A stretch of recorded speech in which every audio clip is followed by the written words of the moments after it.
ঈদের পরের দিন বেরিয়ে পড়লাম কলকাতা ভ্রমণের উদ্দেশ্যে। এখন আমরা যাব হরিয়ারপাড়ায় এবং সেখানে আমাদেরকে যোগ দিবে করিমপুরের একটি বন্ধু।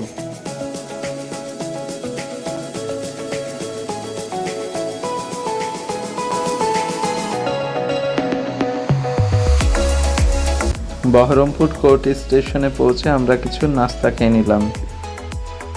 ট্রেন আসতে ছিল এখনো বেশ কিছু মিনিট বাকি, তাই আমরা কিছু ছবি তুলে নিলাম।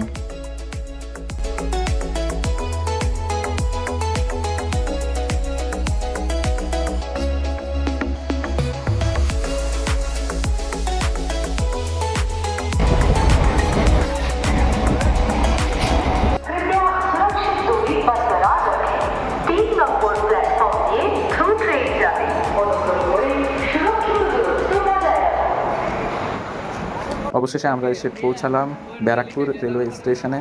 ওখান থেকে আমাদেরকে ধরতে হবে লোকাল ট্রেন, তারপরে আমরা চলে যাব বেলঘরিয়া।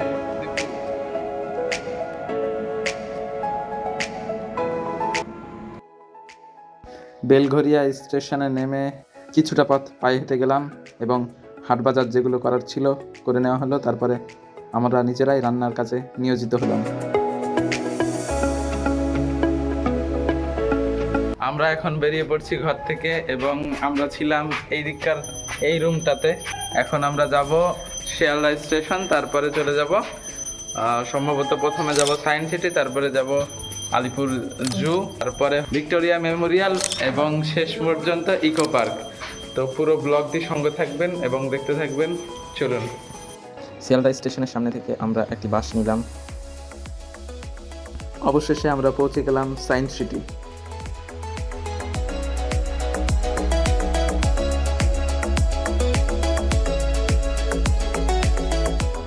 সায়েন্স সিটিতে প্রবেশ করে প্রথমে আমরা টাইম মেশিন যন্ত্রটিতে চাপলাম, যেটির টিকিট মূল্য হলো 40 টাকা। এটির ভিতরে ভিডিওগ্রাফি নিষিদ্ধ, তাই কিছুই দেখাতে পারলাম না।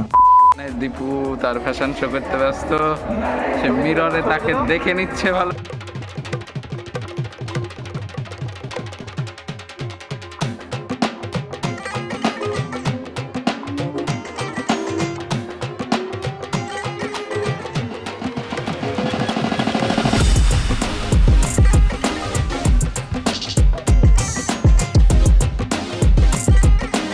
সায়েন্স সিটির একদম উপর থেকে টপ ফ্লোর থেকে নিচের ভিউটা দেখুন বন্ধুরা, এতটা সুন্দর লাগছে। এটা ইলিউশনের ফ্লোর, এখানে বিভিন্ন ধরনের ইলিউশন দেখা যাচ্ছে।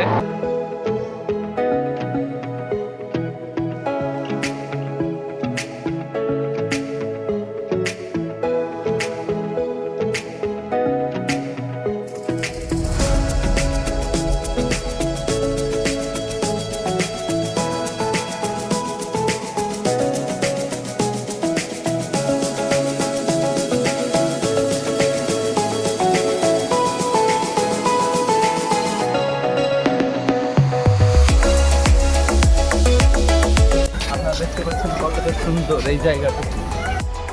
এখন এই দুই বদমাইশ মিলে আমাকে এই রোপওয়ে চাপানোর পরিকল্পনা করছে। রোপওয়েতে আমাকে জোর জবরদস্তি করে তোলা হয়েছে। আমার কিন্তু খুব ভয় লাগছে। রোপওয়ে এই মুহূর্তে ছেড়ে দিলাম। দীপু কিন্তু মোটেই ভয় পাচ্ছেন না।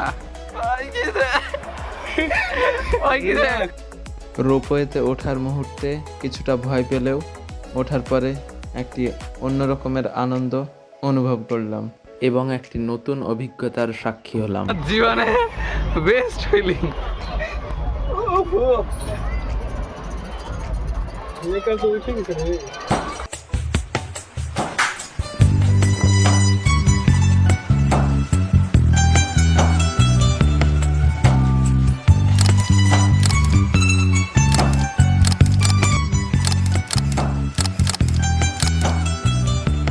রোপওয়েতে চাপা এবং ফটোশ্যুটের মধ্য দিয়ে শেষ হলো আমাদের সায়েন্স সিটি ভ্রমণ।